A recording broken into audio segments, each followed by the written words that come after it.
my name is Kelly McDaniel, and I am the author of Ready to Heal, a book written for women who are healing from addictive relationships.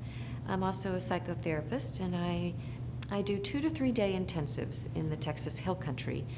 These intensives are designed for women who have read Ready to Heal and are interested in doing deeper work that is sometimes hard to accomplish in 1 hour a week therapy or even 2 hours a week therapy. Women who have read my book are generally coming to work on the topic of mother hunger, which is what I'm talking about today. So what is mother hunger? What does that mean? Does that mean I'm hungry to have children? No, that's not what mother hunger means. I first coined the term in 2008 when the book first came out, and it was a tiny paragraph talking about the mother-infant dyad and what goes wrong for a grown woman when that mother-infant bond did not flow in a fashion that was suitable for the development of her brain. The mother's love is the first map for love. This is where the child will learn, is love a good thing? Is the world a safe place? Am I seen? Will my needs be met? And if these things did not happen in the formative time in utero or before the age of 3, I find that there were not many skill sets to let a woman know in adulthood that those needs weren't met, and that's why she's having trouble navigating relationships, which is now showing up in adult life, brings her to find the book Ready to Heal, and sometimes then brings her into psychotherapy to address these issues. So as a psychotherapist, I really see that what we're doing as clinicians is midwifing the adult woman so that she can regenerate and grow the parts of her brain that were stunted or stilted or absent during those formative years in her childhood, to give her a chance to stabilize and have the kind of relationships with her friends, her family, her romantic partners, and the children that she may or may not have. This is a dynamic process that takes time. What we're doing as midwives, as clinicians, is a nuanced process that is both intellectual, physical, spiritual, and it doesn't happen overnight.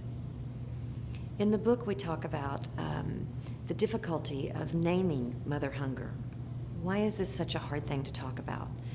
I was on a panel once in 2009 talking about women who were addicted to love. And another clinician said to me when she heard me say mother hunger, and she said it with this bit of disdain, what are you talking about? Well, in fairness to her, it wasn't until 2007 that the study of epigenetics hit the science forefront.